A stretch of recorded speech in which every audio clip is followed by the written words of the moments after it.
ರನ್ಯಾ ಚಿನ್ನ ಕಳ್ಳ ಸಾಗಾಣಿಕೆ ಕೇಸ್ನಿಂದ ಎಚ್ಚೆತ್ತ ಸರ್ಕಾರ, ಶಿಷ್ಟಾಚಾರ ಉಲ್ಲಂಘನೆ ತನಿಖೆಗಾಗಿ ಡಿಐಜಿ ನೇಮಕ, ವಂಶೀಕೃಷ್ಣ ನೇಮಿಸಿ ರಾಜ್ಯ ಸರ್ಕಾರ ಆದೇಶ.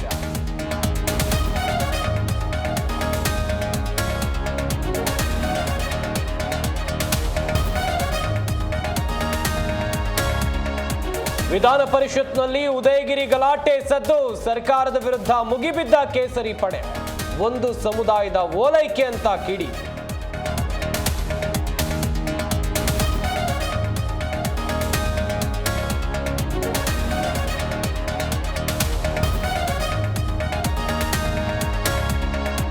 ಚಿಕ್ಕಮಗಳೂರು ವಸತಿ ಶಾಲೆಯ ಇಬ್ಬರು ಬಾಲಕರು ನಾಪತ್ತೆ, ತೇಗೂರಿನ ಎಪಿಜೆ ಅಬ್ದುಲ್ ಕಲಾಂ ಸ್ಕೂಲ್ನಿಂದ ಕಣ್ಮರೆ, 10 ದಿನ ಕಳೆದರೂ ಪತ್ತೆಯಾಗದ ಸ್ಟೂಡೆಂಟ್ಸ್.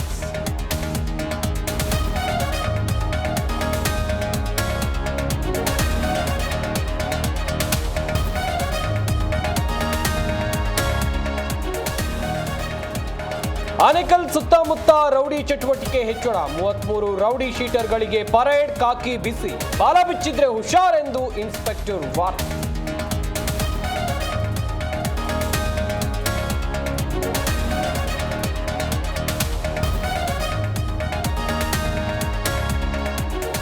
ಚಿಕನ್ ಮಟನ್ ಬಿಟ್ಟು ಮೀನು ತಿನ್ನುವವರಿಗೂ ಶಾಕ್, ಫಿಶ್ ರೇಟ್ 30% ಹೈಕ್, ಬೇಡಿಕೆಗೆ ತಕ್ಕಷ್ಟು ಪೂರೈಕೆ ಆಗದ ಹಿನ್ನೆಲೆ ಬಿಕ್ಕಟ್ಟು.